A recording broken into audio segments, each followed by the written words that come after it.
Bonjour, bienvenue dans le podcast La culture d'entreprise en action. Je suis Patrick Vigneault, harmoniste d'entreprise et aussi l'un des fondateurs de Biharmoniste. Une fois n'est pas coutume, aujourd'hui l'invité ce n'est pas un dirigeant, c'est moi-même. Rassurez-vous, ce n'est pas une question d'ego mal placé, l'idée est de mieux nous connaître et de vous raconter l'origine de ce podcast. J'en profiterai aussi pour vous parler de ce qui me tient à cœur, de mes convictions, de pourquoi avoir créé ce nouveau métier d'harmoniste. J'en profiterai aussi pour vous donner plein de tuyaux sur comment développer son entreprise de manière harmonieuse. Alors pour réaliser cette interview, j'ai demandé à quelqu'un de complètement indépendant, Thibaut Alessandrin, de m'interviewer comme si c'était son ancien podcast qui s'appelait You Mentor.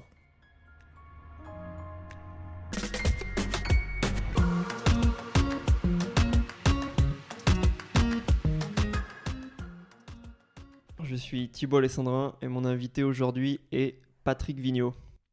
Patrick, tu es dirigeant d'entreprise, conférencier et expert en culture d'entreprise.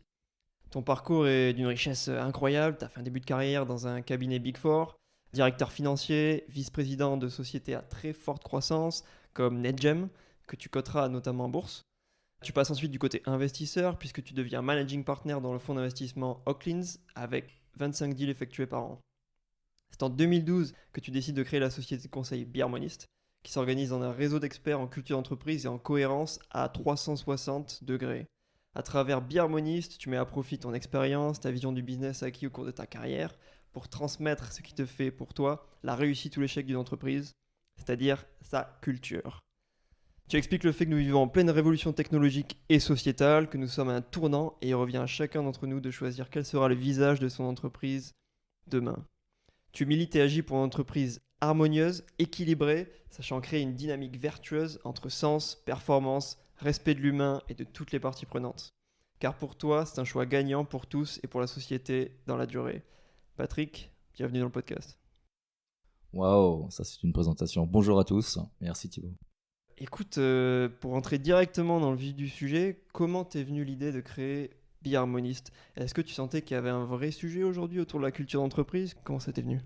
En fait, c'est venu lorsque j'étais d'abord dans l'entreprise où j'ai eu l'impression chaque fois de réinventer la roue. Tu poses des questions, tu fais 2 pas en avant, 1 pas en arrière. Voilà, et puis tu t'habitues à ces problématiques d'exécution, à cette difficulté de manager, de diriger une entreprise. Et lorsque je suis devenu directeur dans une banque d'affaires, j'ai vu énormément d'entreprises, notamment pour organiser leur levée de fonds.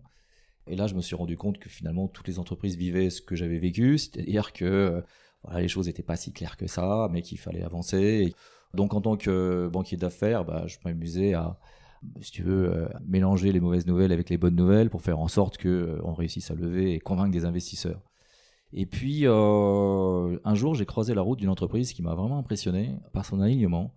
L'entreprise m'était envoyée par un fonds d'investissement très important, en me disant ouais, c'est une entreprise dans un secteur techno un peu délicat. Et cette entreprise, ça s'appelle Exclusive Group. À l'époque, ça faisait 60 millions d'euros de chiffre d'affaires. Et j'ai été très impressionné parce que j'ai passé une journée dans l'entreprise à poser plein de questions au directeur financier, au directeur commercial, au directeur général, au président. Et toutes les réponses étaient cohérentes. Donc c'est dingue. Au bout d'une journée, tu te dis mais c'est lumineux, quoi. Le positionnement de l'entreprise était clair, les chiffres étaient clairs, tout était clair. Et cette entreprise qui faisait 60 millions d'euros, aujourd'hui en fait 2 milliards, 7 ou 8 ans après, une croissance champignon, un truc de dingue. Et voilà. Et surtout, ce qui m'avait impressionné dans cette entreprise, c'était la vitesse de décision. Les choses allaient très vite. C'était blanc ou c'était noir, c'était oui ou c'était non, dans 80% des cas. Et quand les personnes ne savaient pas, ils disaient « je te reviens dans 3 jours et je vais y réfléchir ». Et 3 jours après, on avait une réponse. Donc une sorte de fluidité de décision qui était dingue. Donc là, ça m'a interpellé. Je me suis dit « mais c'est possible ». Il est possible d'avoir un développement fluide à condition que les choses soient claires. Voilà, donc là, ça m'a interpellé. Et là, je me suis amusé à essayer de le faire. Un peu comme un apprenti sorcier, tu vois. Donc là, j'ai accompagné une entreprise qui s'appelle Nux, qui est une très très belle entreprise de cosmétiques. Voilà, puis on va pas rentrer dans les détails, mais les choses n'étaient pas tout à fait calées, on va dire. Et pendant 6 mois, sa dirigeante a accepté que je l'accompagne, je lui donne quelques conseils pour aligner les choses. Et au bout de 6 mois, l'opération financière qui a été réalisée était dingue, quoi. C'est-à-dire que les investisseurs ont trouvé ça absolument génial, hyper clair, hyper lumineux. Et l'opération, on a eu 25 propositions dans cette opération financière. Donc là, je me suis rendu compte, en inversant les priorités et en travaillant sur les fondamentaux de l'entreprise et son alignement, les choses étaient beaucoup plus simples. Et donc là, on s'est assis à plusieurs harmonistes. On s'appelait pas encore harmoniste à l'origine. Et on s'est dit, mais comment on peut faire cela de manière générique, comment on peut répliquer cela. Donc il faut avoir une approche globale, et puis il faut des fondamentaux, on va y revenir, ce qu'on appelle la culture. Donc voilà, l'origine de la culture d'entreprise, c'est pas un concept, un marché, on s'est dit ouais, il y a une opportunité. Ça vient vraiment de nos tripes, on s'est vraiment confronté au marché, on a vu que ça marchait pas, mais qu'il y avait des entreprises qui y arrivaient de manière complètement naturelle, d'avoir ce développement remarquablement fluide, et on s'est dit comment on peut aider les entreprises qui n'ont pas cette science à acquérir ce savoir-faire et à le faire eux-mêmes, hein. L'objectif c'est qu'elles le fassent eux-mêmes. Voilà, et l'objectif c'est un développement plus fluide dans un monde plus harmonieux, quoi. C'est vraiment ça notre objectif. Ok, super. Comment toi, ta carrière, en fait, tantôt côté entreprise, tantôt côté investissement, des banquiers d'affaires, comment tout ça, ça te donne les perspectives, en fait, pour comprendre les freins et les accélérateurs dans une boîte et comment on fait pour justement développer de façon fluide une entreprise aujourd'hui? En quoi ça t'a donné toute cette vision? En fait, moi j'ai une vision un peu globale des choses. Ok. Une entreprise c'est comme un système vivant complexe, c'est-à-dire que tout interagit dans une entreprise. Donc en fait, c'est étonnant quand tu prends une action en tant que dirigeant, il y a des sortes de rebonds en cascade dans la boîte et ça te revient par une autre oreille, mais que le truc complètement déformé avec un truc qui n'a rien à voir avec le démarrage. Je te prends par exemple, quand tu es dirigeant, nous on s'amuse à dire par exemple dans un codir, il y a 7 personnes, de dire voilà, on va prendre telle décision, voilà, on va faire telle chose. Et après on demande à chacun séparément qu'est-ce qu'il a compris de la décision du dirigeant. Ok. Et là déjà, tu as 7 interprétations différentes de la décision qui a été prise. Donc ça veut dire que tu vas avoir des trucs qui vont être diffus dans l'entreprise et qui vont pas être coordonnés. Donc s'il n'y a pas un alignement et on comprend pas bien les fondamentaux et on n'a pas une très bonne fluidité de discussion, ça marche pas. Donc voilà, donc pour nous, comment on y arrive? On y arrive en étant vraiment aligné et agile, parce que l'alignement c'est bien, mais ça évolue constamment. Une entreprise est constamment en évolution, surtout aujourd'hui dans le monde moderne, le monde de plus en plus complexe. Donc si on n'a pas des racines super costauds, on est perdu. Donc nous ce qu'on dit juste, c'est quelles sont vos racines? Est-ce que vous avez mis des mots dessus? Et là, voilà, on a des surprises. Hein. Voilà, c'est quoi les valeurs de ton entreprise? Quelquefois, on a des réponses un peu embarrassées en disant oui, bah, je m'en rappelle plus. Bon, voilà, donc là, ça veut tout dire. Ok. Et donc il y a vraiment un impact en tout cas un lien entre culture d'entreprise, ses valeurs, et derrière la performance de l'entreprise, la performance du business. On a un lien direct, d'après toi, entre ça et ça, même si c'est pas visible directement, mais sur le long terme, il y aura forcément un impact. C'est ce que tu dis. Alors, c'est visible parce que l'impact est dément, quoi. Et c'est un peu là où, effectivement, on est les militants de ça. Nous, notre conviction, c'est que le mode de développement harmonieux est beaucoup plus performant qu'un mode de développement classique. Parce qu'un mode de développement classique, tu épuises, tu vas jusqu'à fond, c'est très quantitatif, très financier, d'accord, un peu excessif voilà, dans un côté commercial ou un côté production ou un côté chiffre. Ouais. Voilà. Et donc c'est pas agile, c'est pas durable. Donc un mode de développement harmonieux qui va respecter toutes les composantes de l'entreprise, qui va respecter son écosystème, qui va attirer à la fois les consommateurs et les collaborateurs, on va le voir. Il y a un vrai changement de paradigme, je pense qu'on va en parler tout à l'heure. Voilà. Et donc c'est beaucoup plus performant dans la durée. Donc peut-être que sur 1 an, 2 ans, bah, c'est moins performant qu'une pression dingue, mais dans la durée, c'est beaucoup plus performant. Et c'est plus ou moins prouvé parce qu'il y a énormément d'études qui sont en train de sortir, qui regardent les entreprises, si tu veux, historiques. Enfin, les cours de bourse, par exemple, les études sur les cours de bourse, en regardant les entreprises qui ont une culture forte et celles qui l'ont pas. Et on voit déjà des écarts de performance, de rentabilité financière qui sont importantes. Tu prends un livre de Collins, qui est un des papes de la stratégie, un livre qui s'appelle Bâti pour durer. Collins, il a étudié sur un siècle les performances des boîtes qui ont vraiment performé, Coca-Cola, Disney, etc. Okay. Et la clé, le numéro 1, la condition essentielle qui a fait que ces entreprises ont réussi, c'est parce qu'elles avaient ce socle culturel extrêmement fort. Donc aujourd'hui, on a plus d'1 siècle d'études là-dessus, commence à y avoir des études financières qui sortent, le lien est juste évident, et c'est tellement naturel et c'est tellement évident que si tu n'as pas des racines et quelque chose de très clair qui lie l'équipe, il n'y a pas d'équipe. Donc s'il n'y a pas d'équipe, la durée de la boîte, elle est limitée. Voilà, donc c'est juste évident. Ok. Du coup, c'est quoi pour toi, en fait, une culture d'entreprise? Comment tu la définirais? Qu'est-ce qu'est une culture, une ADN d'entreprise? C'est quoi? C'est les différents points d'interaction qu'il y a dans l'entreprise? C'est des valeurs? C'est une mission? C'est quoi? Alors, à ton avis, c'est quoi? Quelle est ta définition à toi? Alors pour moi, une culture d'entreprise, c'est ce qui va définir les valeurs centrales de l'entreprise, plutôt en interne. Pour moi, c'est plutôt de l'interne, mais je me trompe peut-être. Alors que ta marque va être plutôt en externe avec tes partenaires, tes clients, etc. Mais pour moi, la culture, c'est ce qui définit la façon de travailler, quelles sont les valeurs, en quoi tes salariés, tes collaborateurs sont alignés. Pour moi, ce serait ça. Est-ce que je me trompe? Alors, ce que je propose, c'est à chacun des auditeurs de faire une pause et de se dire c'est quoi la culture pour lui.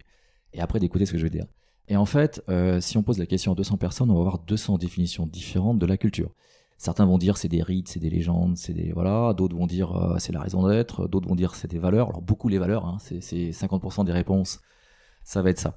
Donc on va faire plus simple. La culture, c'est pourquoi et comment on fait les choses ici. Voilà, c'est ça la culture. La culture, c'est que tu arrives dans une boîte, tout groupe d'humains, que ça soit deux personnes, une famille, que ça soit une association, que ça soit une nation, que ça soit une entreprise, etc. Dès que les gens se regroupent ensemble, ils vont développer une culture. C'est-à-dire comment on prend les décisions, qu'est-ce qui est interdit, pas interdit, c'est qui le leader, comment se comporte le leader. Voilà, donc forcément, tout groupe d'humains doit trouver son mode de fonctionnement. Donc ça, c'est générique, c'est naturel. Donc il n'y a pas un groupe d'humains sans culture. Donc la culture concerne tous les groupes d'humains. Voilà. Il y a forcément une culture, qu'elle Il y a soit... forcément une culture. Ok. Voilà. Après, chacun émet sa définition. Nous, on a la nôtre. Donc on ne dit pas que c'est la meilleure. On dit juste que c'est la nôtre. Et la nôtre, c'est la chauve-souris. La chauve-souris. La chauve-souris. Ok. Alors C'est ça. la chauve-souris, c'est quoi? La chauve-souris, c'est imaginez une chauve-souris. Vous savez que les chauves-souris sont quasiment aveugles et qu'elles se déplacent quand même hyper vite. Enfin, on voit la vitesse à laquelle elles volent, notamment dans des endroits confinés avec plein de murs. Donc la chauve-souris, comment elle fonctionne? Elle envoie des ondes et les murs vont et tous les obstacles et les insectes qu'elle va manger lui renvoient les ondes et elle va se déplacer en fonction du retour d'onde. Et ben un collaborateur qui arrive, et là tu commences à voir le lien parce que c'est quand même assez perché. En fait, tout collaborateur qui arrive dans une boîte, il va poser plein de questions.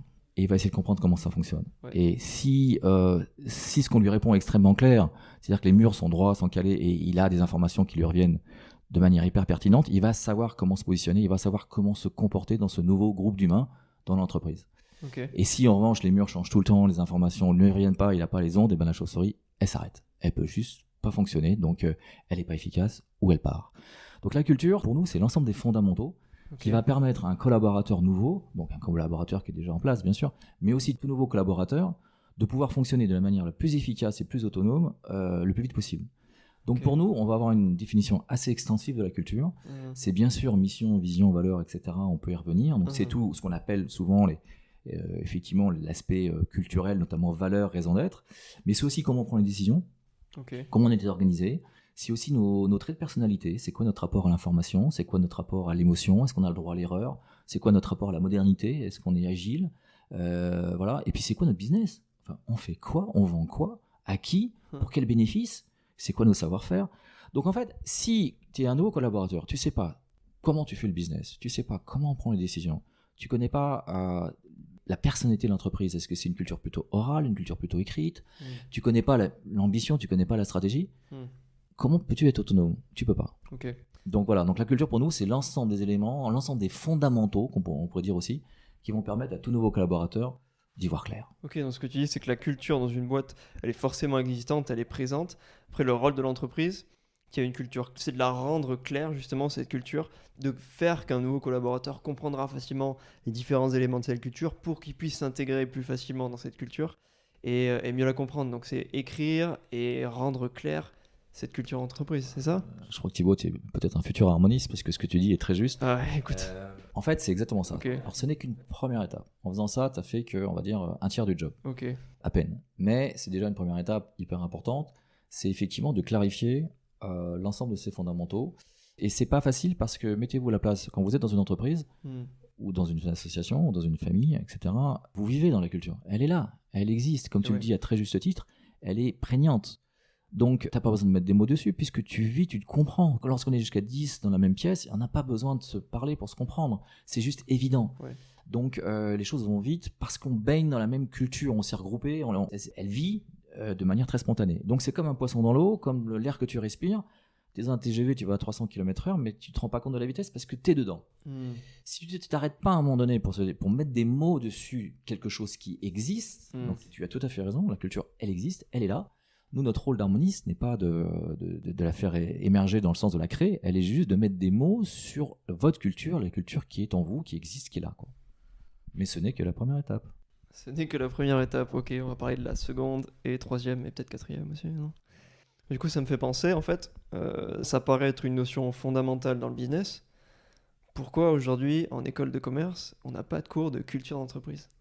Alors c'est dingue parce que j'ai posé la question pas plus tard qu'il y a une semaine à un jeune diplômé et qui me posait plein de questions sur la culture, qui a assisté à mes webinaires et tout. Et je lui disais, mais est-ce qu'on t'a enseigné la culture? Alors oui, dans tout ce qui est entrepreneuriat, quand même, il y a beaucoup de choses, de cours sur les valeurs, sur la Ok. raison d'être, etc. Mais il n'y a pas de cours sur la culture. Et je comprends pas pourquoi. Donc si Thibaut, tu peux m'aider à résoudre cette question Ok. et s'il y a des professeurs qui m'écoutent, bah oui, effectivement, je pense qu'il est temps aujourd'hui que dans toutes les écoles de commerce, la compréhension des fondamentaux d'une entreprise, qui est sa culture, elle soit clarifiée.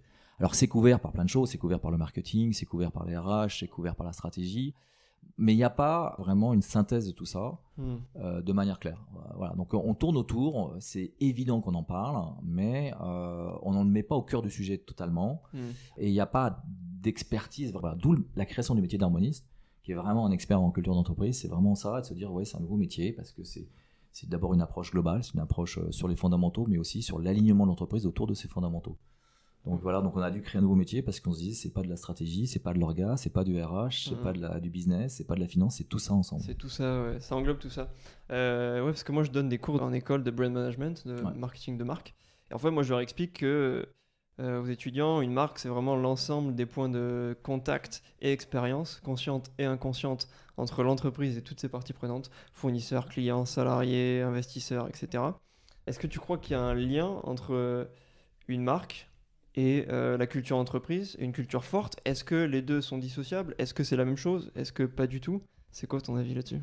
Alors c'est la même chose, totalement. Ok, Une identité de marque et une culture, c'est extrêmement proche. Mais ok. pour rebondir sur un de tes propos tout à l'heure, quand je t'ai posé la question, c'est quoi une culture? Tu m'as dit c'est essentiellement interne. Bah pour nous, la culture, c'est 360 degrés. Hmm. Ça s'applique, comme tu viens de le dire, bien sûr aux collaborateurs, mais ça s'applique aussi aux clients, c'est l'expérience utilisateur. En quoi l'expérience client et l'expérience collaborateur doivent être très différentes, en fait. Si on a une valeur qui est la transparence, par exemple, la transparence, elle doit s'appliquer partout. Ouais. Ta relation avec les actionnaires, ta relation avec les fournisseurs doit être la même, la relation avec tout ton écosystème. Donc en fait, la culture, c'est l'ensemble des fondamentaux que tu vas pouvoir ensuite décliner en identité de marque vers l'extérieur, Ok. en identité, en marque employeur pour le côté employeur, mais aussi en présentation commerciale, en elevator pitch commercial, tu dois la décliner absolument partout. Donc la culture, c'est vraiment les fondamentaux qui vont être déclinés après dans les différents départements en cohérence. Ok, très clair. Du coup, j'aimerais qu'on parle de. Bon, tu vas parler de culture évidemment, mais pourquoi est-ce qu'une culture d'entreprise forte et du coup claire, comme tu dis, est importante, et l'impact que ça peut avoir, si tu as peut-être des exemples d'une culture forte sur le business? Tu as cité un avec Exclusive Network. Ouais. Est-ce que tu as d'autres exemples de boîtes qui ont modifié leur culture, ou changé leur culture, ou qui l'ont rendu plus clair et qui ont explosé les compteurs?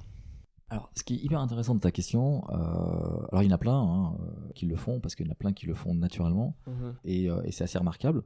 Et ce qui est drôle aussi, on va aller pousser le bouchon un peu plus loin, parce qu'une culture, c'est aussi, une fois que tu l'as clarifié, c'est l'autorisation d'aller plus loin, de vivre la façon dont tu veux faire les choses et pourquoi tu veux le faire, de le vivre intensément. Et donc de sortir des sentiers battus, de sortir de ce que font tous les autres, et de créer un océan bleu véritablement, parce que tu Ok. vas faire les choses vraiment à ta façon. Donc à la fin, ta culture, c'est vraiment ta différenciation. C'est la même chose.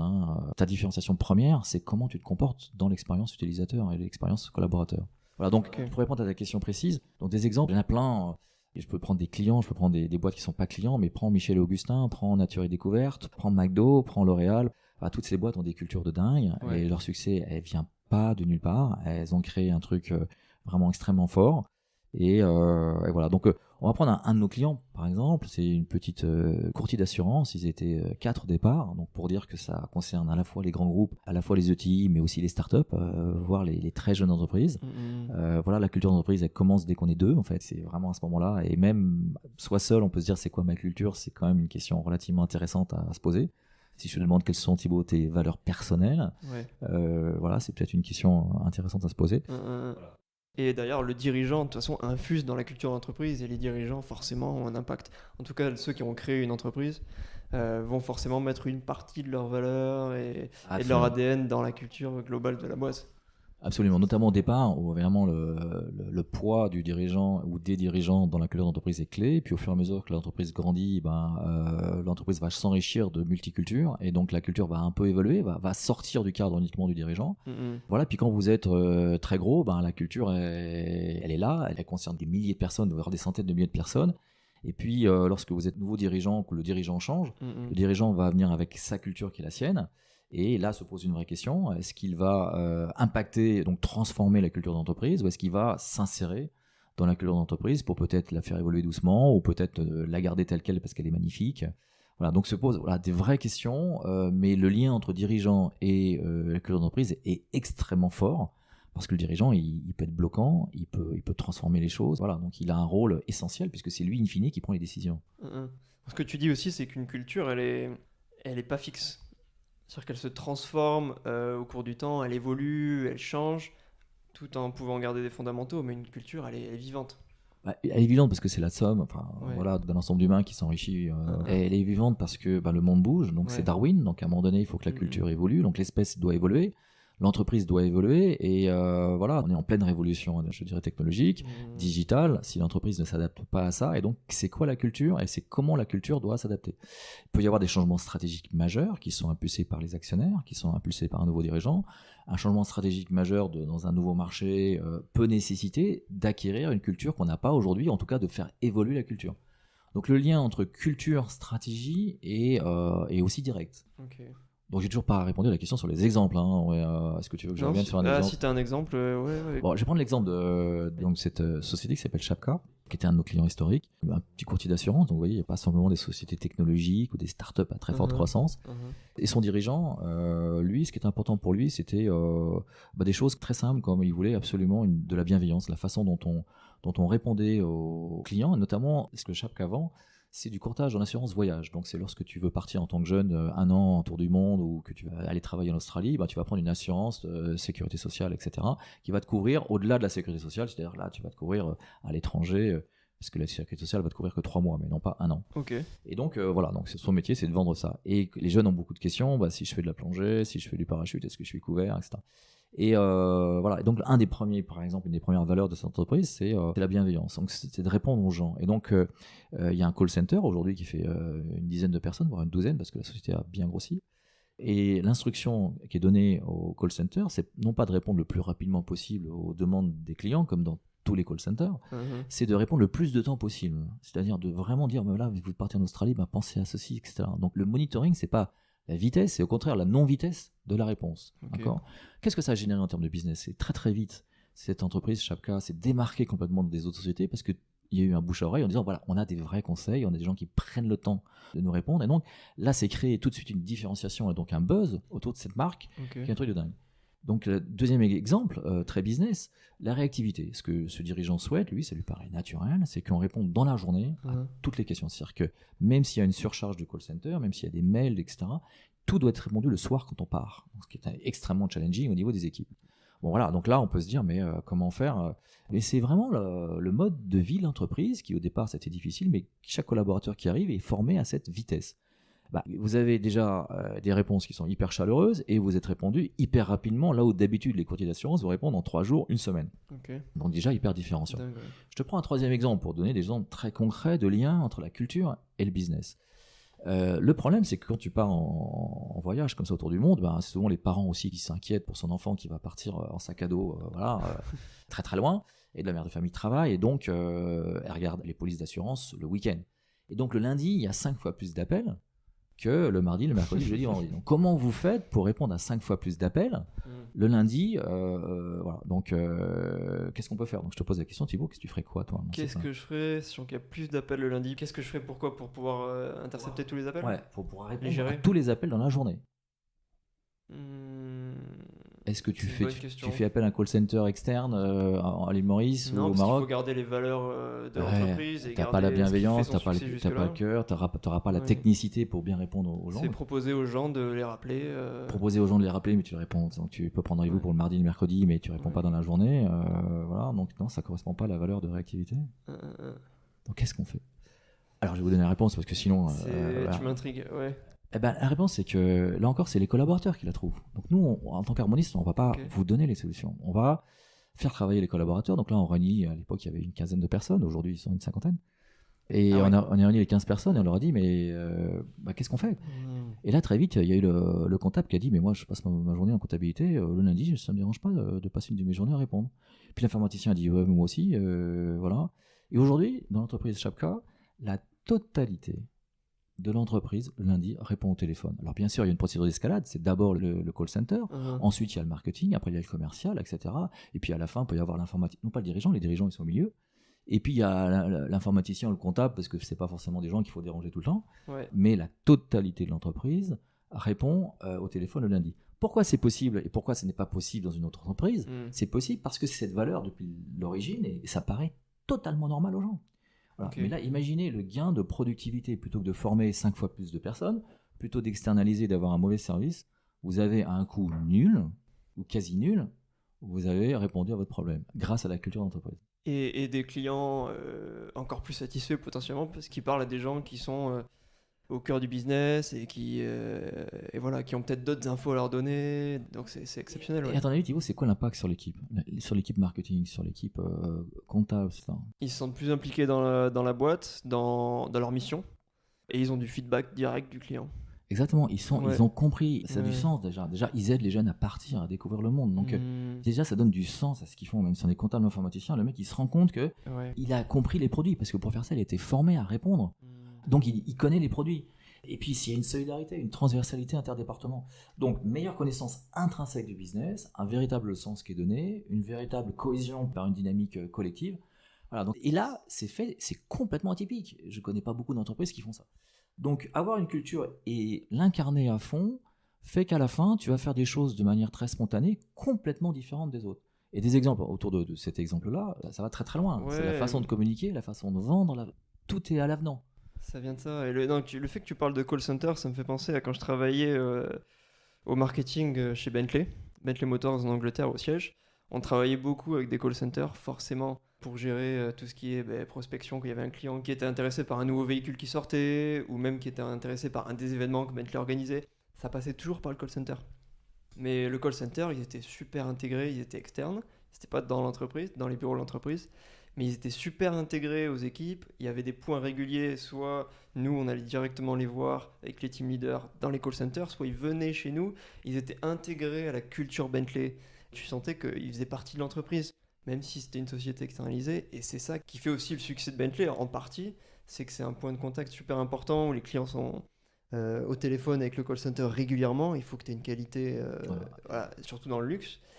Là, c'est un très bon exemple de la bonne intégration d'un fournisseur, complètement intégré à la culture, donc la formation qui va avec, les points réguliers, etc. Et donc là, effectivement, ton fournisseur est un formidable ambassadeur. Mais combien le font avec leur call center, avec leurs fournisseurs, etc. Quand par exemple, tu prends un chasseur de tête, qui est quelqu'un clé, qui va te recruter tes futurs collaborateurs, si tu n'as pas fait l'effort de l'intégrer complètement à ta culture, comment peut-il te sélectionner des gens qui sont compatibles à ta culture? Alors quand généralement un chasseur de tête, il va en 2 heures, 3 heures de meeting, il aura fait son brief et ça lui suffira pour trouver le bon candidat. Non, c'est beaucoup plus que ça, pour vraiment comprendre quelle est la culture. Et aussi à l'entreprise de pouvoir exprimer très clairement au chasseur de tête, c'est quoi ma culture. Donc Bentley, il avait sûrement cette capacité aussi de définir très précisément quel type de collaborateur, quel type de client, comment y répondre, etc. Donc c'est un double travail, c'est le travail de l'entreprise qui doit afficher sa culture de manière claire à ses collaborateurs, à ses fournisseurs, à ses clients, et aussi les fournisseurs, etc., qui doivent s'intéresser profondément à ça avant de faire quelque chose, pour adapter leur service. Ok. Du coup, ça m'amène à la question, quels sont les fondamentaux pour créer, développer, insuffler sa culture d'entreprise, une culture forte? Est-ce qu'il y a des techniques, des méthodes? Comment on s'y prend quand on n'a jamais réfléchi à ça avant? Alors d'abord, c'est très naturel, donc voilà. Mais non, il y a vraiment des techniques. Donc nous, on déroule ça de manière assez processée, tout en étant hyper agile. C'est-à-dire que par définition, une culture va être très différente d'une entreprise à l'autre, et donc il faut faire très attention à une imprégnation, je dirais, complètement adaptée à l'entreprise. Le premier élément, c'est que, par exemple, ça dépend si l'entreprise est très hiérarchique ou très collaborative. Une entreprise très hiérarchique, c'est le dirigeant qui va dire voilà la culture, donc on prendra bien le COMEX, etc. Donc c'est possible, mais il faut le faire après, descendre dans chacune des strates de manière progressive, etc. Et puis il y a une autre façon, imaginer une entreprise beaucoup plus collaborative. Pourquoi pas réunir les 200 personnes, les 1000 personnes, les 10 000 personnes, voire beaucoup plus encore, et travailler tous ensemble sur c'est quoi la vision de l'entreprise, c'est quoi l'ambition, c'est quoi les valeurs. Donc il y a des entreprises qui le font. Leroy Merlin a travaillé sur son ambition à 30 000 personnes. Decathlon, ils ont travaillé sur la valeur à 80 000 personnes. C'est aujourd'hui tout à fait faisable. D'accord. Okay. Il y a des outils digitaux. Voilà. Donc nous, on anime ça. Voilà, donc ça va beaucoup dépendre de l'entreprise. Plus on fait du collaboratif dès le départ, et plus l'ensemble des collaborateurs participent à mettre des mots sur l'entreprise, plus l'imprégnation, l'appropriation, l'ancrage, après, seront faciles. Plus c'est descendant, plus ça prendra du temps à ce que véritablement ça s'infuse, ça se diffuse véritablement dans tous les pores de la peau de l'entreprise. Voilà, donc ça c'est une réponse qui veut dire, voilà, il n'y a pas une méthode, il y a plein de méthodes en fonction de l'entreprise, mais ce qui est important de se rendre compte, c'est qu'in fine, on a gagné lorsque tous les process de l'entreprise intègrent la culture. C'est-à-dire que je te prends le process de recrutement, voilà, ça va vraiment, le service client, la façon de répondre aux clients, on vient d'en parler, voilà, tous les process de l'entreprise doivent intégrer la culture. La promotion de quelqu'un, est-ce que cette personne a été un bon ambassadeur, est vraiment un représentant de la culture? Les feedbacks collaborateurs, bien sûr, tout l'aspect communication, voilà. Donc en fait, il y a un travail au niveau, donc une fois que les mots sont mis, un travail avec chacun des départements, pour voir de manière concrète comment on va vivre les valeurs dans l'entreprise, de manière opérationnelle, de manière quotidienne. Et ensuite, il y a un passage dans les outils. Okay. Dans le processus de recrutement, c'est quoi mon questionnaire de recrutement? Après les recrutements, on fait une fiche pour évaluer si la personne qui souhaite rentrer dans l'entreprise est en fit avec l'entreprise. Voilà. Est-ce que la culture apparaît dans les critères, etc., etc., etc. Dans la rémunération, est-ce qu'on fait apparaître la culture, le respect de la culture dans la rémunération individuelle, voire collective, etc. Dans les rituels de l'entreprise, dans ce qu'on fait. Ça va très loin. Donc l'idée, si on veut vraiment avoir à un moment donné un ancrage réel, il faut aller jusqu'au bout. Donc c'est un travail de diffusion progressive, sans imposer. C'est-à-dire que ça doit venir des collaborateurs, ça doit se faire avec le cœur, plus qu'avec la raison. Et donc toutes les idées qui viennent des collaborateurs seront les bienvenues. Donc nous, notre travail, en tant qu'harmoniste, c'est plus un travail de facilitation de ce travail de diffusion, dont chacun des départements a sa façon. Voilà, donc c'est pas juste décliner ça de manière massive, c'est voilà, une diffusion de manière très douce et très respectueuse des individus et de chacun des départements et de chacun des managers. Ok. Il y a un concept que je t'ai entendu, tu avais évoqué ça, je crois, dans une de tes talks ou conférences, où tu parles du concept de silo. Ouais. Comment se créer un silo quand il n'y a pas un fit entre culture et salariés ou nouveaux salariés? Tu peux nous expliquer un peu ce concept? Ouais, c'est intéressant. Le concept de silo. Alors imagine que tu es dirigeant d'entreprise et qu'il faut que tu recrutes un directeur commercial. D'accord? Parce que ton précédent vient de partir. C'est compliqué, il n'y en a pas beaucoup de directeurs commerciaux de bonne qualité en France, ou un DSI, ou un directeur digital. Voilà, c'est des postes qui sont assez rares. Donc si tu ne regardes pas la culture et la compatibilité de cette personne avec ta culture, la personne a sa culture à lui, qui est sa culture individuelle, mais est-ce qu'elle est compatible avec la tienne, avec celle de ton entreprise? Et imagine que tu recrutes quelqu'un qui a une culture très différente, mais qui a des super savoir-faire. Vraiment, c'est un super directeur commercial, il a un track record remarquable, etc. Mais là, tu as une culture d'honnêteté, lui, il est plutôt margoulin, voilà, il est plutôt très flexible, très agile, etc. Là, tu as une culture de rigueur, de monitoring, et puis une culture orale qui est complètement... Il remplit jamais son Salesforce, etc. Donc, il est très bon vendeur, mais il est très différent de toi, d'accord? Qu'est-ce qu'il va faire au fur et à mesure? Il va arriver avec son équipe de commerciaux et naturellement, il va recruter des gens à son image. C'est juste naturel, on s'entoure de gens qui sont compatibles avec soi-même. Ils sont différents, mais ils sont compatibles. Puis ceux qui étaient, les commerciaux qui étaient là et qui étaient habitués à un mode de fonctionnement, ils voient apparaître un directeur commercial qui impulse un mode de fonctionnement très différent qui leur va pas du tout. Donc les anciens partent.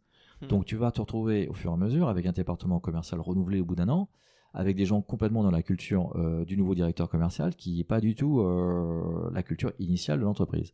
Sauf que tous les gars en production, ceux qui doivent produire et répondre aux besoins des clients, eux, ils étaient habitués à un mode de fonctionnement qui leur allait bien, et là, ils ont des demandes qui n'ont rien à voir, ils ont une façon de se comporter qui n'ont rien à voir, et donc des tensions commencent à se créer entre ton département production, ton département R&D, voilà, et puis c'est des tensions même de comportement. Et donc, au fur et à mesure, ton département commercial commence à s'isoler des autres départements. C'est évidemment lui qui a raison. Et tu as créé un silo. Donc voilà comment se crée très progressivement un silo. C'est à la tête, tu as un manager qui a une culture différente et qui va recruter des équipes à son image et qui, derrière, tu vas avoir ce département qui va s'isoler des autres Ok. départements. Et une fois que ton département ne fonctionne plus avec les autres, l'entreprise est en danger de mort. Ça montre bien comment un mauvais recrutement où on n'a pas regardé le fit entre la culture d'entreprise et les valeurs, le mode de fonctionnement de la nouvelle recrue peut plomber une entreprise. Ouais. Ou la ralentir en tout cas. Ah non, ça peut plomber l'entreprise. Ça peut On a plomber l'exemple d'une l'entreprise. entreprise, une ETI qui fait 7000 personnes et le directeur de l'innovation était Mhm. quelqu'un voilà, qui était différent. Enfin, sa culture est la sienne, elle est tout à fait respectable. Sauf qu'elle n'était pas du tout en phase avec le reste de l'entreprise. Une entreprise très collaborative, très collective, et lui avait une culture très individualiste. Et le département innovation s'est siloté au fur et à mesure, ne communiquait plus avec les autres départements. Donc ça veut dire que plusieurs personnes faisaient les mêmes projets de R&D dans son coin, qu'il n'y avait absolument pas de convergence sur le cahier des charges. Et au bout de 3 ans, la société, ou 2 ans, la société a complètement perdu sa compétitivité parce que ses produits étaient plus du tout innovants dans un secteur très techno. Et voilà, il commençait à perdre des appels d'offres parce que le nouveau produit n'était pas pertinent. Et là, donc, l'entreprise est en danger de ne plus vendre. Donc là, c'est grave. Ouais, ok. Super exemple. Tu as entendu parler du phénomène d'attraction versus le phénomène de répulsion Ah, t'es fort, tu sais tout dans sur l'entreprise. Ah, j'ai un peu étudié, tu sais tout sur l'harmonie. j'ai un peu bouquiné avant de venir, mais tu parles de ça, du phénomène d'attraction versus phénomène de répulsion. Est-ce que tu peux expliquer ça? Ouais, Parce en que c'est pas fait, très clair pour moi. tu vas vite le comprendre. Si tu as une culture qui est affichée, pense à Michel et Augustin, voilà, qui va afficher très clairement sa culture de produits gourmands, de grosse extraversion. Voilà, plus tu vas afficher ta culture et en être fier, plus les collaborateurs, ils vont savoir où ils vont mettre les pieds. Donc soit tu trouves cette culture géniale, parce que voilà, imagine, je reprends l'exemple de Chapka, si toi tu es quelqu'un de lent et pas forcément dans le care, dans la bienveillance, intégrer une entreprise dans laquelle tu as une réactivité extrême et tu dois passer beaucoup de temps à répondre aux gens, ça va pas être ton truc. Donc tu vas même pas venir. Mais si on te le dit pas, tu vas y aller, tu vas être déçu, tu vas partir. Donc en fait, plus tu vas afficher ta culture en amont, plus tu vas faire un tri. Et plus tu vas attirer les personnes qui sont en adéquation avec ça, qui se disent c'est génial, et ceux-là vont être énergisés par ton projet et ta façon de te comporter dans l'entreprise. Et plus les gens en amont qui sont pas du tout en phase avec ça ne vont pas venir. Donc en fait, ils vont être répulsés, ils vont être repoussés. Et donc il y a un phénomène en amont d'attraction et de répulsion qui crée, au bout de quelques années, tu crées un écosystème beaucoup plus bienveillant, beaucoup plus naturel, et t'as pas d'éléments trop perturbant ou différent, on va dire, c'est pas forcément perturbant, mais c'est différent dans ton entreprise. Donc en fait, plus tu vas afficher ta culture, plus tu vas créer un phénomène d'attractivité des bonnes personnes, que ce soit des collaborateurs, mais aussi des clients. C'est la même chose avec les clients. Et au contraire, les personnes qui sont pas en phase avec ça, vont être repoussées. Ce qui veut dire, ce qui est nouveau, ce qui n'est pas appris dans les écoles de commerce, que non, on ne vend pas à tout le monde. C'est pas vrai. Ton marché, c'est pas tout le monde. Ton marché, c'est les prospects, les clients qui sont potentiellement en phase avec ta façon de vendre, ta façon de te comporter, la valeur de tes produits, la raison d'être de tes produits, etc. Voilà, donc il y a une segmentation à faire commerciale et marketing en fonction de ta culture. Voilà un concept. Ça veut dire qu'il faut potentiellement refuser des clients avec qui tu sais que ça va pas bien se passer et ils vont te prendre beaucoup de temps et ce sera pas intéressant de travailler avec eux et tu vas démotiver tes salariés qui seront sur le projet avec ces clients-là, etc. C'est exactement ça. Imagine que tu prends un client qui est très différent de toi. Bon, c'est un gros contrat, donc voilà, c'est un client intéressant potentiellement, et puis il faut faire du chiffre. On est là pour faire du chiffre d'affaires quand même. Mais ce client est très différent et ce qu'il vient chercher chez toi, c'est pas ce que tu lui offres. Voilà. Mais bon, tu fais le deal. Quelque part, ton commercial est content parce qu'il a touché sa commission, mais les demandes du client sont des moutons à 5 pattes, ils perturbent complètement le service client, le service production, et c'est l'horreur au niveau de la production. T'en as un comme ça, t'en as deux, t'en as trois comme ça. Tes ingénieurs ou tes gars au service production que tu as recrutés qui sont venus avec un contrat moral qui était voilà ce qu'on offre, voilà comment on se comporte chez nous, et tu respectes pas ton contrat moral. C'est-à-dire qu'ils ont des clients qui sont radicalement différents. Donc qu'est-ce qu'ils font au bout de quelques temps? Ils partent. Donc en prenant des clients qui sont pas en phase avec toi, tu vas faire partir des collaborateurs dans la production, d'accord. Et puis derrière, les commerciaux vont pas être contents parce qu'effectivement le client va pas être content, donc il va faire de mauvaise réputation. Donc, et se créer un cercle vicieux de tension entre le département commercial et le département production, etc. Donc, ce que les Américains appellent le no-go, qu'on a beaucoup de mal à faire en France, le no-go, c'est un comité de no-go, c'est on va voir dans les prospects ce qu'on veut ou ce qu'on veut pas. Ah ouais, ok. Et effectivement, l'intelligence managériale, c'est de savoir dire non à des clients, tout comme on sait dire non à des collaborateurs potentiels qui souhaitent rejoindre l'entreprise. Est-ce que c'est parce que tu sais aussi que ton produit ou ton service, au final, même si le client est prêt, le prospect est prêt à l'acheter, à faire le deal, tu sais que sur le long terme, ça lui ira pas et ça marchera pas avec lui. C'est ça Oui, aussi? parce que je sais que je vais avoir un client mécontent qui va me faire du bad buzz, qui va renégocier constamment les prix parce qu'il sera pas content de la valeur ajoutée apportée, Ouais, ok. qui va épuiser mes ressources internes. Voilà, donc si je prends des clients comme ça parce que je dois les prendre, parce qu'il faut que je fasse la paye de la fin de mois, parce que c'est ça l'entreprise, je le prends mais en connaissance de cause et je fais hyper gaffe, j'avertis mes équipes. Voilà, donc avoir des clients qui sont pas compatibles, on l'a tous les jours, toutes les entreprises en ont, mais les gérer intelligemment et avertir les collaborateurs, voilà, c'est clé. Donc nous, on a développé toute une approche de ça parce que voilà, c'est des choses extrêmement sensibles qu'il faut gérer. Donc oui, ça peut être très perturbant et c'est une des principales causes, je dirais, de départ des collaborateurs. Après, l'absence d'évolution ou un manager qui respecte pas mes valeurs, voilà, avoir des clients qui vous emmerdent toute la journée, ben vous partez quoi. Ouais, ok. Tu parles de faire des collaborateurs les gardiens de l'entreprise. Et c'est vrai que c'est une phrase, c'est assez, ça s'explique un peu tout seul. Mais c'est-à-dire que faire de ses collaborateurs, moi je le comprends de la façon, il faut que chaque collaborateur se sente, puisse incarner les valeurs de l'entreprise, sa culture, et peut-être les outils et la vision pour pouvoir le faire et l'incarner auprès des différentes parties prenantes du business.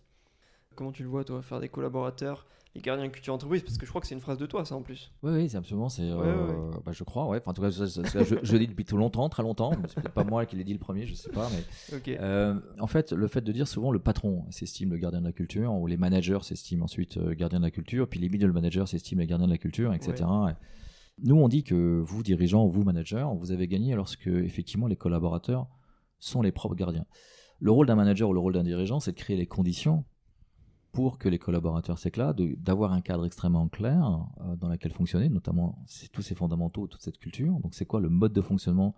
Et puis après, de lâcher prise et que ce soit les collaborateurs qui recrutent, les collaborateurs qui, lorsqu'ils voient un comportement qui n'est pas conforme à la culture de l'entreprise, eh bien, le signalent à leurs propres collègues. Donc, quand c'est ton propre collègue qui te dit non, mais là, ta valeur de réactivité, là, on n'y est pas, et moi, ça m'emmerde parce que pour moi, c'est important, le manager n'a pas à jouer au garde-chiourme.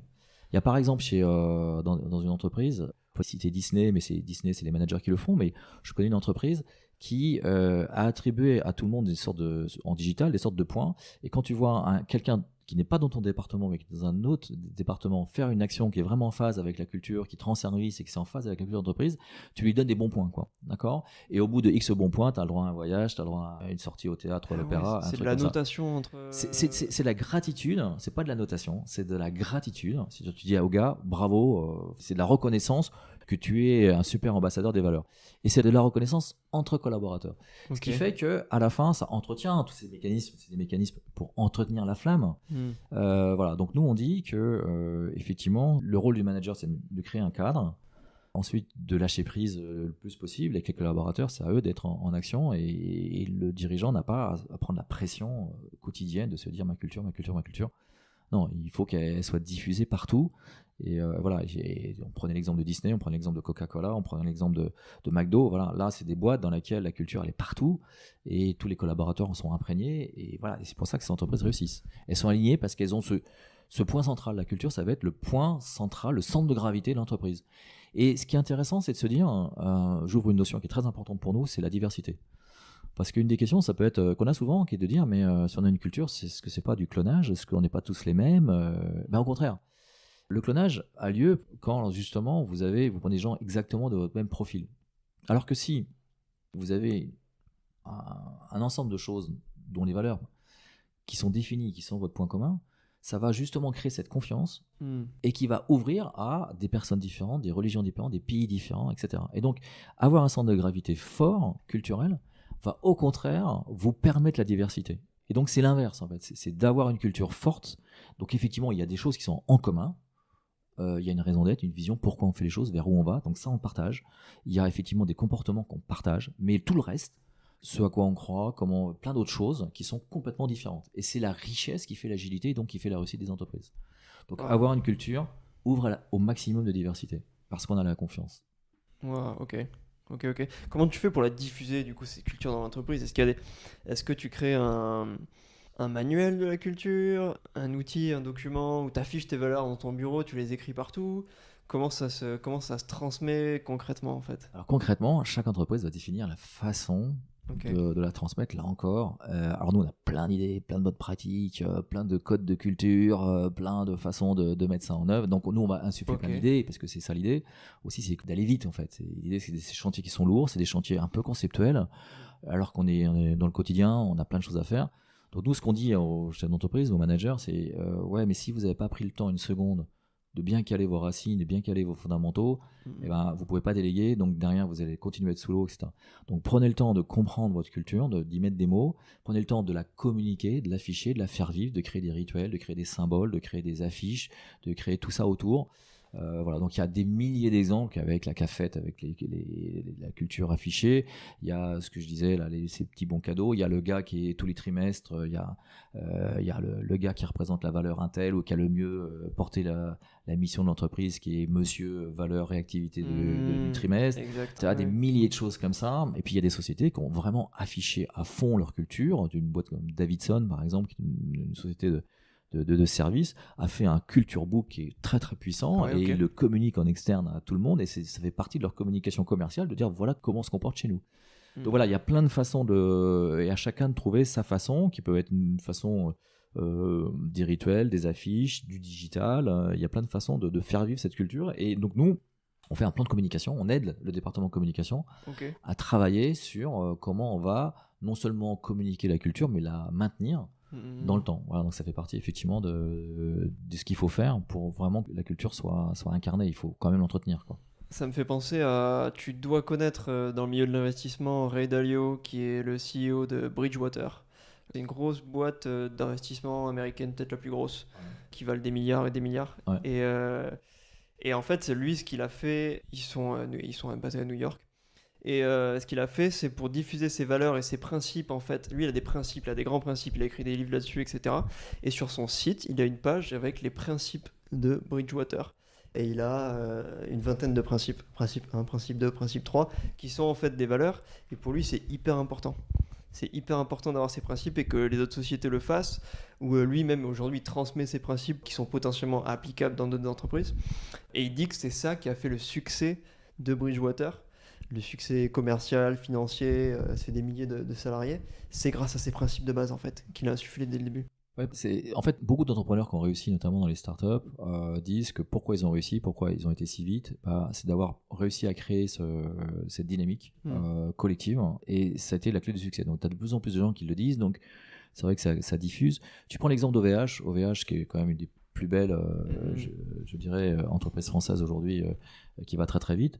À environ 2000 collaborateurs, ils ont eu une vraie crise de croissance au TAFC là-bas. À un moment donné, vous voyez la tension entre les anciens collaborateurs et les nouveaux collaborateurs se renforcer. C'était énormément de tension. Ils ont fait une acquisition aux États-Unis qui s'est très mal passée, où il y a eu un choc des cultures. Et il a ressenti le besoin à un moment donné de se dire stop, prenons le temps, reposons les choses. Donc là, il y a un travail collaboratif est né.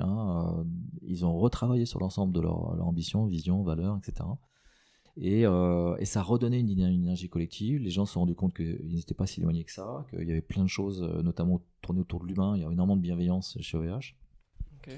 Et ça a redonné vraiment une dynamique, une cohésion entre les anciens et les nouveaux. Okay. Voilà. Donc en fait, oui, les problématiques de culture, c'est vraiment reconnu par vraiment les dirigeants qui réussissent, que c'est quand même une des clés du succès. Tu prends une boîte comme Altrad. Altrad, on est dans les échafaudages, on est dans les brouettes, on est on est dans des choses qui sont loin de la tech.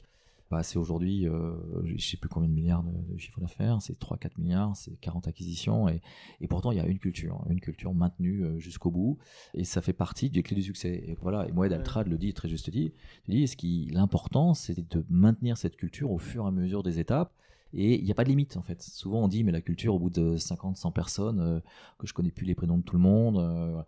Maintenant, tout l'objectif justement c'est de passer d'un stade de culture naissant de bande de copains, donc de baby culture, à un stade de grown-up culture où vraiment vous avez une maturité dans la culture qui fait qu'elle est utilisée et que vous n'avez pas de limite à cette taille. Donc la culture, c'est pas que les startups. Une culture, elle s'applique quelle que soit la taille de l'entreprise. Et plus vous arrivez à la maintenir, plus ça sera. Enfin, plus votre développement sera fluide.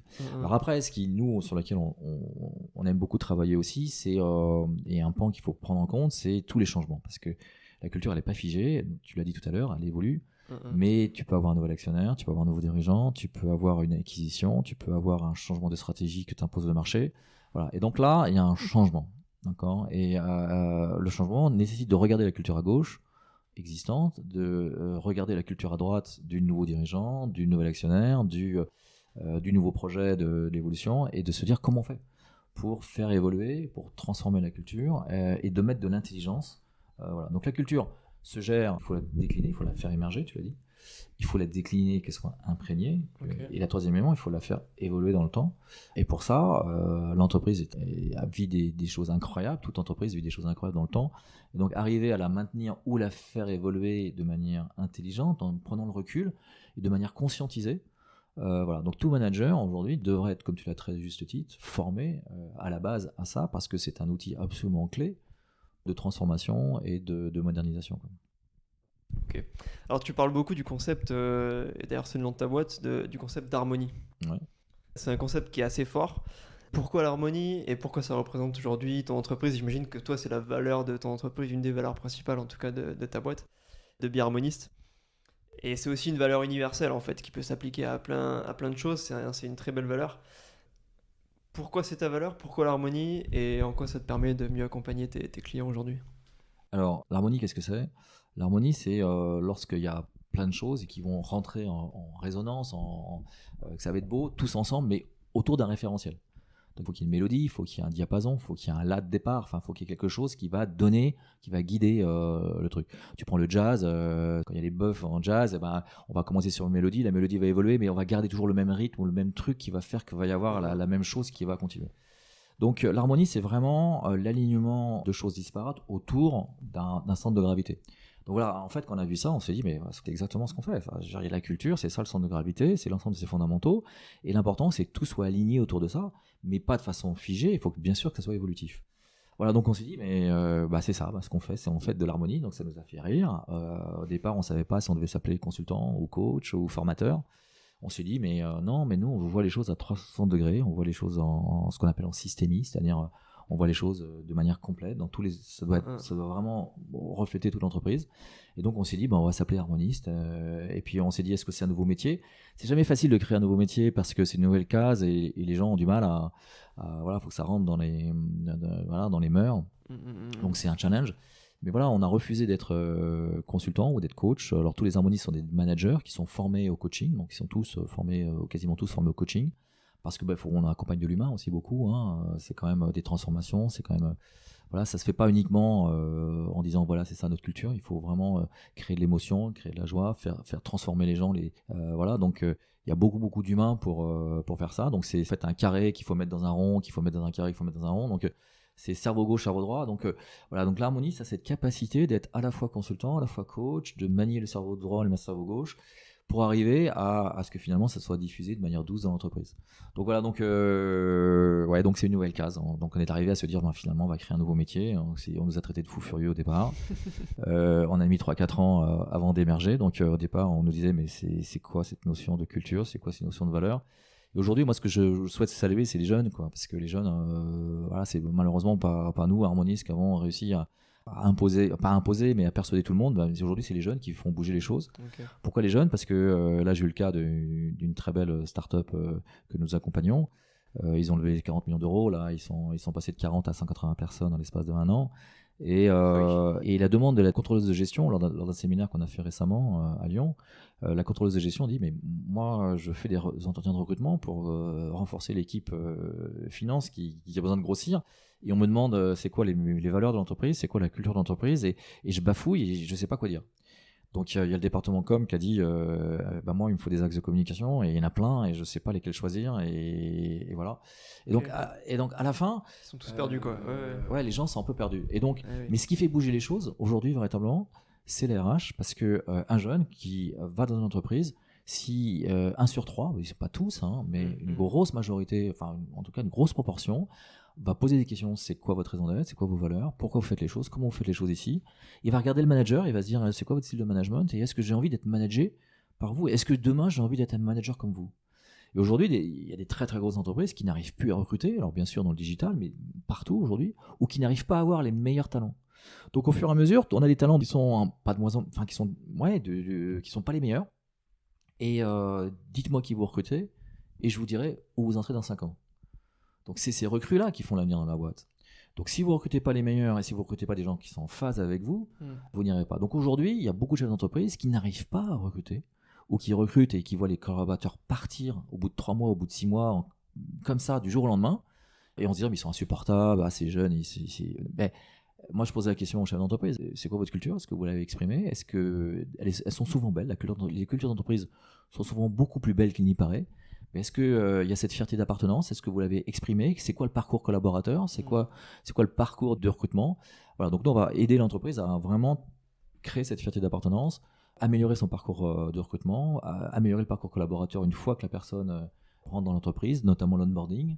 Ouais. Donc l'intégration, c'est hyper important que dès le départ, la personne sente que ce qu'on lui a dit, c'est vraiment ce qu'elle voit et qu'elle se dise, oui, je vais pouvoir vraiment voir que c'est appliqué dans tous les process et de comprendre justement, pense à la chauve-souris, de comprendre vraiment comment ça fonctionne. Donc, l'onboarding, c'est la phase où la chauve-souris sait comment se déplacer, quoi. C'est vraiment ça, quoi. C'était un post LinkedIn que j'ai vu récemment de un nouveau salarié tu connais peut-être la boîte qui s'appelle Welcome to the Jungle, qui est une boîte de recrutement, qui est un média aussi autour du travail en général. Donc ils ont une forte croissance, c'est une boîte qui tourne bien et j'ai l'impression qu'ils ont une culture forte parce que ce poste de ce collaborateur, il publie une photo de son bureau le jour de son arrivée et il a le magazine qu'on lui a préparé à l'avance, le magazine de Welcome to the Jungle, il a en gros un welcome pack avec des infos sur l'entreprise, il a une liste de rendez-vous avec telle et telle personne dans l'entreprise et il a plusieurs documents comme ça qui font partie du welcome pack de la boîte et il est ravi, il est tellement ravi qu'il met un post LinkedIn qui fait des centaines de j'aime. Ouais. Et ça montre une culture forte, j'imagine. Voilà, ça fait une culture d'accueil, une culture aussi. Tu as aussi généralement l'organigramme de la boîte, tu as aussi tous les gens que tu peux appeler. Et ce que tu vois pas, mais ce que fait des entreprises comme celle-là, comme Welcome to the Jungle, que vraiment je salue parce que voilà, il y a effectivement une diffusion de la culture. Hein. Enfin, leur job, leur raison d'être, c'est de diffuser la culture et de faire en sorte que les entreprises affichent leur culture et que les futurs collaborateurs puissent voir les cultures d'entreprise avant de choisir leur entreprise. Il y a aussi avant l'intégration, même avant l'intégration dans ces entreprises, avant le premier jour, tu reçois un mail en disant ouais, on te reçoit dans 15 jours, etc. Et puis après, au bout de semaine, tiens, il y a tel, puis pense bien qu'on va faire une soirée dans 2 mois, donc réserve bien ta soirée, etc. Donc l'intégration, c'est vraiment une expérience collaborateur dès le départ. Et comment tu accueilles les personnes, ça doit pas être bisounours aussi. Hein. C'est à la fin, le gars, il doit savoir exactement comment ça fonctionne. C'est comment je dépose des congés payés, c'est quoi mes notes de frais, comment ça fonctionne. Les feedbacks avec mon manager se feront quand et comment. Voilà, donc tout le problème, c'est un peu que le Chief Happiness Officer, faut pas tomber dans des choses caricaturales.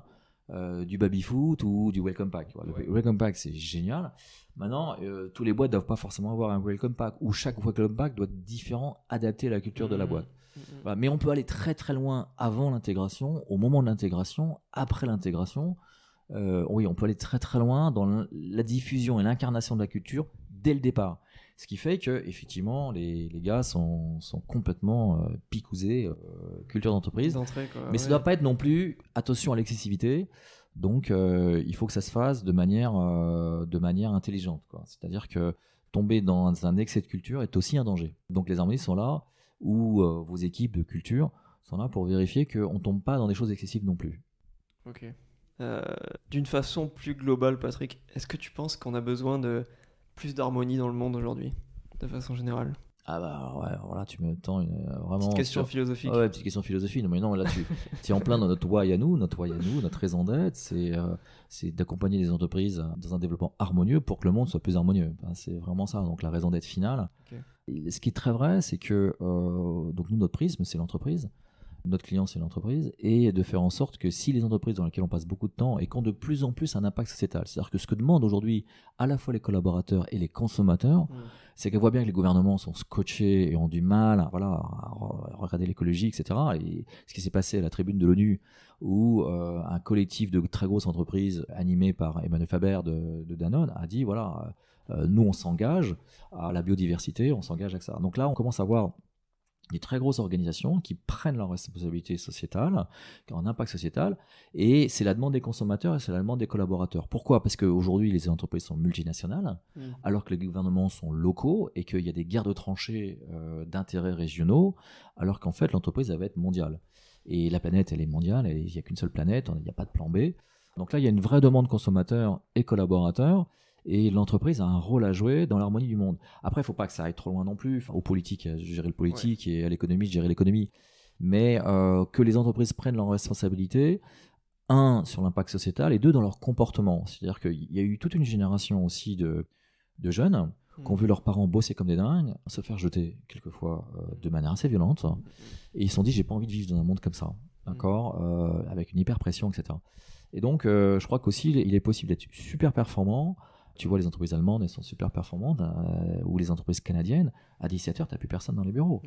Et les gars, ils sont en train de faire du vélo ou du canoë, voilà. Et on se dit, mais comment eux arrivent à avoir un équilibre de vie, alors que nous, à Paris, si on part à 20h, 20h30, on est regardé en se disant, mais il a posé cette demi-journée ou quoi. Donc voilà, donc non, il est possible de faire autrement, donc c'est ce qu'on prouve. Et plus on sera clair sur les fondamentaux, plus les collaborateurs seront autonomes, plus les managers pourront déléguer, plus on sera efficace. Donc voilà, donc la petite pierre qu'on apporte là, c'est juste au niveau du squelette de l'entreprise. On va pas permettre à l'entreprise d'être meilleure que son concurrent. Enfin, on n'est pas des experts dans le domaine du luxe ou dans le domaine industriel. En revanche, que le squelette de l'entreprise soit costaud, que la personne se tienne bien droit, bien fière, et que le mode de fonctionnement soit fluide et qu'il n'y ait pas de gâchis dans l'entreprise. Donc nous, notre lutte, parce qu'on combat quelque chose pour l'harmonie, mais on combat aussi des choses contre. Et ce qu'on combat contre, c'est le gâchis en entreprise. Ok. J'ai rien à rajouter là, ta réponse c'est super intéressant et pour moi tu as entièrement raison, c'est clair. Et ça m'amène, en parlant de choses un peu plus globales, mais en restant dans l'entreprise, à la notion du leader. C'est une question que je pose en général dans les interviews. Qu'est-ce que pour toi un bon leader ? Et comment on développe cette compétence du leadership ? Si c'est possible de la développer. Alors, plaisir, mais j'aimerais bien savoir, toi, ta conception d'un leader, puisque tu as interviewé plein de gens. Donc, Ma conception d'un leader à moi alors, moi, c'est pour ça que je pose la question. C'est parce que je suis en train de construire ma vision au fur et à mesure d'interviews de ce qu'est un grand leader aujourd'hui, ou un bon leader, ou un vrai leader. Pour moi, c'est pas quelqu'un qui va.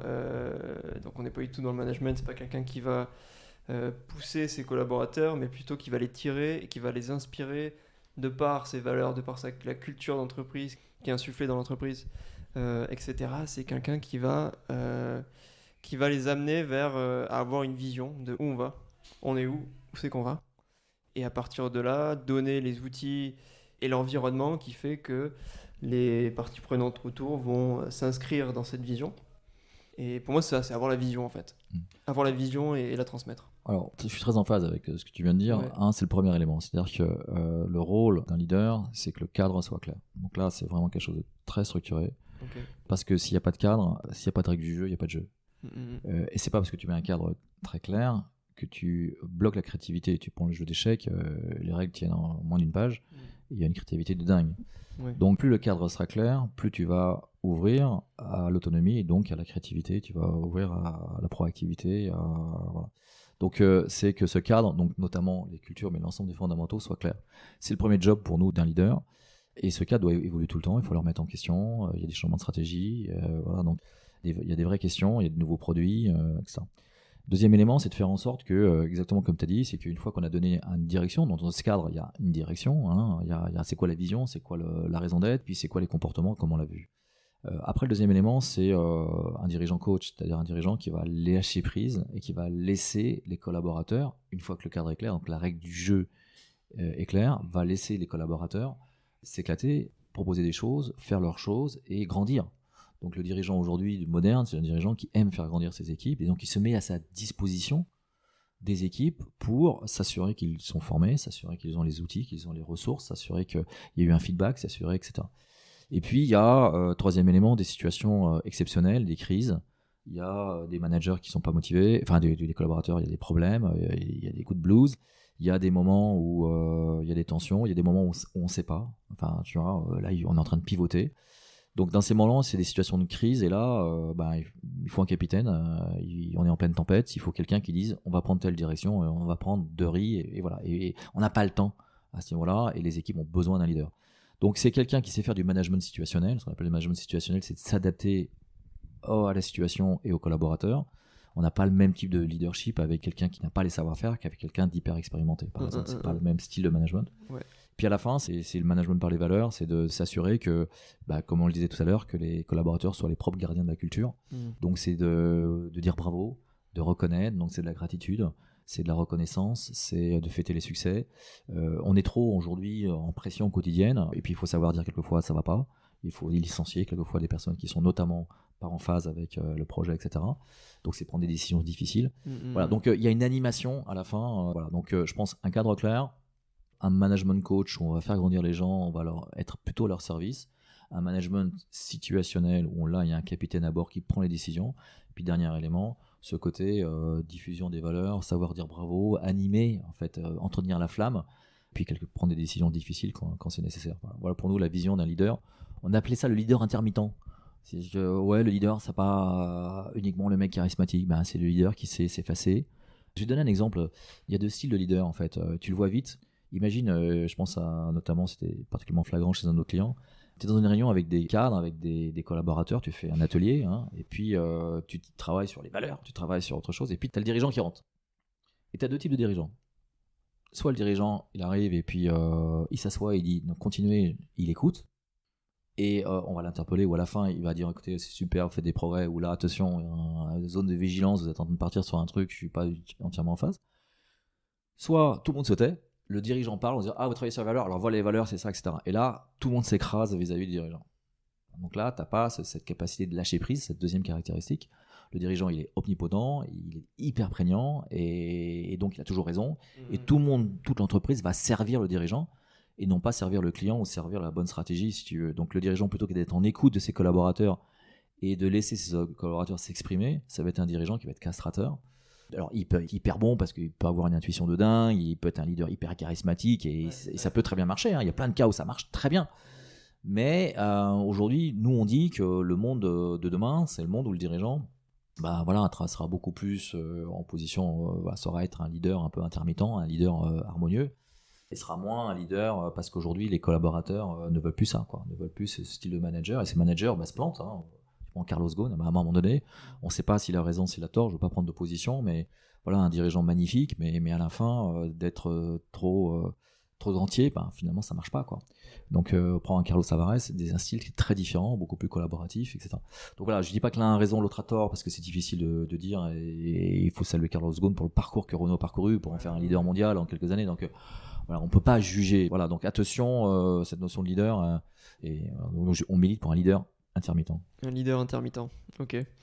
Alors Patrick, on arrive en fin d'interview et je pose toujours une série de questions sur mes invités, de façon assez rapide. Est-ce que tu es prêt ? Ouais, je suis prêt. Est-ce qu'il y a quelque chose de surprenant à propos de toi ? Un petit clin d'œil sur la musique et en lien avec l'harmonie. Moi j'adore la musique, j'adore danser et animer des soirées, donc même avec des tempes grises, j'aime bien jouer au DJ de temps en temps, donc donc ça c'est un peu étonnant, mais parce génial. Que et je prends une joie dingue, ce que j'ai fait il y a 10 jours, animer une soirée d'amis qui fête n'importe quoi, et de créer une ambiance de dingue, parce que là il se passe quelque chose et que on a besoin de joie, et voilà, donc moi je l'exprime par la musique. Ok, électronique ou de tout ? De tout, moi je m'adapte à mon public.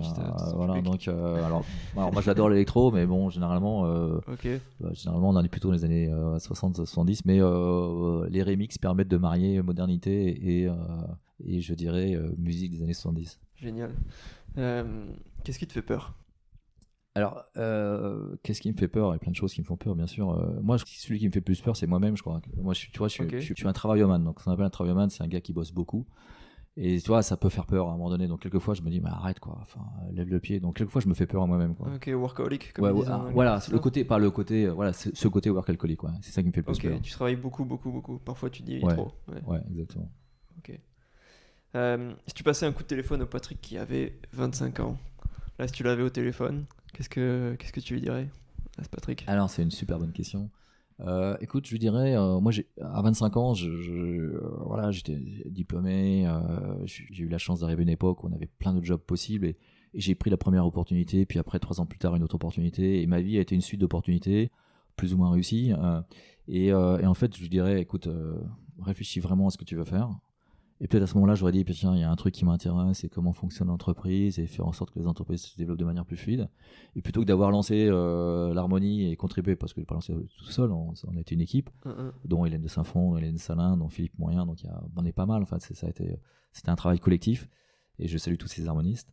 Ouais, donc j'aurais peut-être à ce moment-là déjà, parce que c'est déjà une question qui me torturait en fait. Mon père était notaire et il m'avait proposé de reprendre la charge de notaire, donc j'avais un job mais était tout tracé et l'entreprise était déjà là et j'ai refusé alors que j'avais fait des études de droit aussi pour lui faire plaisir, mais j'ai refusé de devenir notaire parce que ce monde de l'entreprise, je comprenais pas comment ça fonctionnait. Pour moi, c'était un mystère, le mystère du mode de fonctionnement de l'entreprise. Donc déjà à cette époque-là, donc ça remonte il y a très longtemps.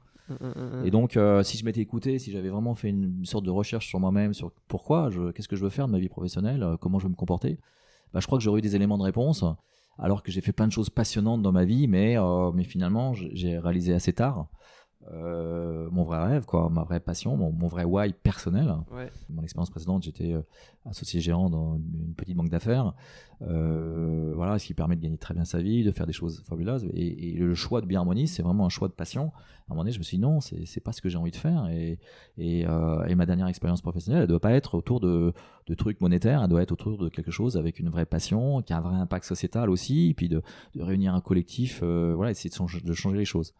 Donc, au Patrick de 25 ans, je lui aurais dit, écoute, réfléchis bien, prends un peu de temps, prends-toi un vrai recul, prends-toi un petit coach, voilà, et pose bien les choses, et sois proactif dans ta vie, et choisis ta vie, choisis tes rêves, et mène-les, quoi. C'est ça que je lui dirais, plutôt que de laisser ta vie, je dirais, t'emmener là où elle t'emmène, quoi. Ok, super. Le meilleur conseil que tu aies jamais reçu?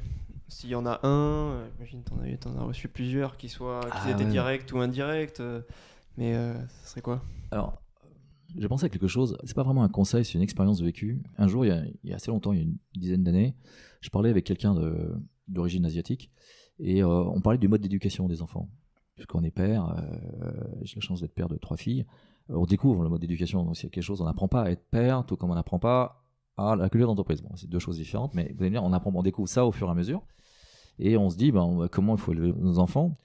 Et là, je posais la question à cet Asiatique, et il me disait, mais moi, je regarde les forces elle a 2 fils. Je regarde les forces de mes fils, et je leur dis, vas-y à fond. Et là où t'es pas bon, laisse tomber. Moi, je disais, c'est étonnant, parce que nous, on nous apprend depuis toujours, depuis tout petit, à dire, il faut être bon partout, quoi. Et si t'es pas bon en latin, travaille ton latin, quoi. C'est important, parce que tu comprends, voilà. Et elle disait non, mais moi j'en ai rien fait. Mais de toute façon, ils prendront pas plaisir à travailler le latin. Donc je préfère, ils aiment les maths, ils aiment le tennis.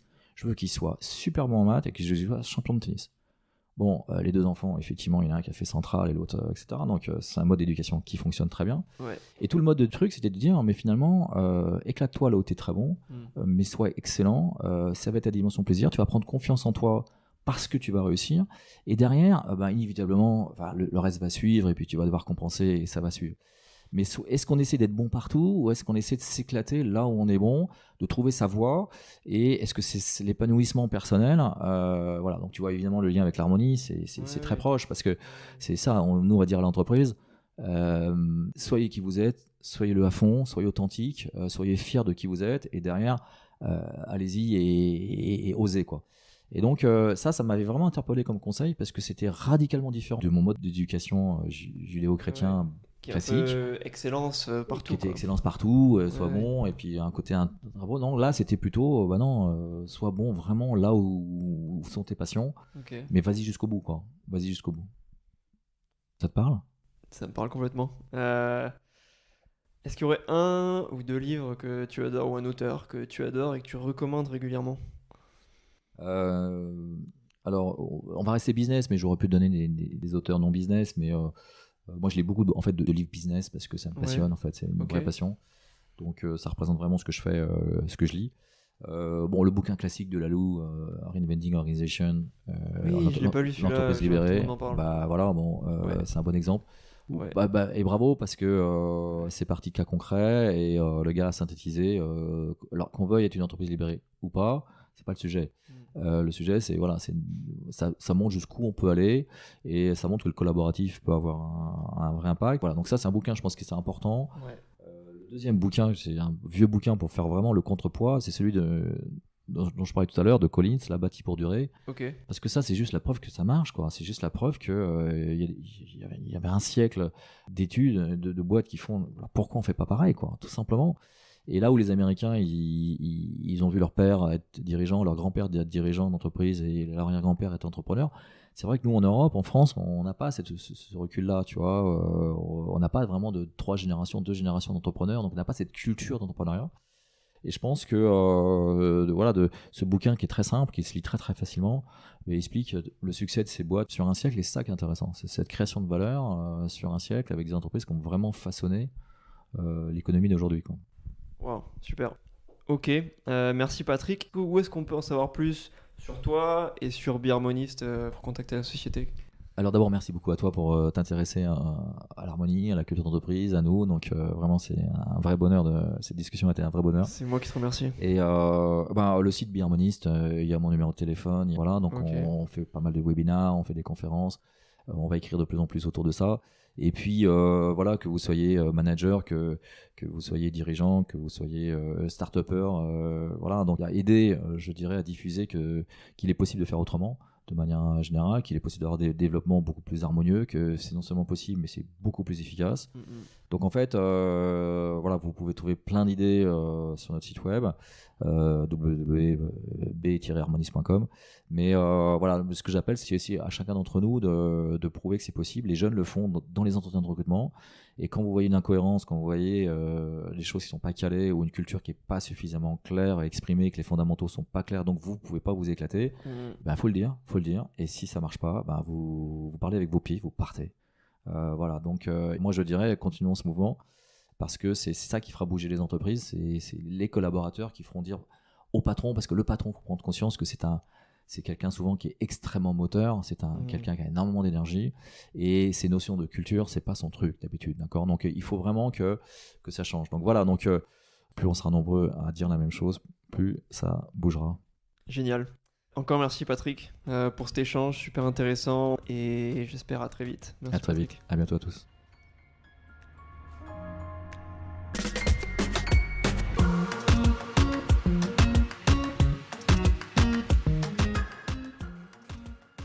Bravo, vous êtes allé jusqu'au bout de ce podcast. Si vous avez aimé cette interview, n'hésitez pas à la partager. Je vous recommande aussi d'écouter les autres interviews de dirigeants dans ce podcast. Vous y trouverez plein d'inspiration, d'énergie positive et de bonnes pratiques sur le leadership et la culture d'entreprise. Si vous utilisez Apple Podcasts, ce qui nous rendrait vraiment service, ce serait de mettre 5 étoiles et un commentaire, car cela permet de booster l'audience. Enfin, je suis à votre entière disposition pour toute question que vous aimeriez approfondir. Mes coordonnées sont en bas de la homepage de notre site web Beharmonist. À très bientôt, j'espère.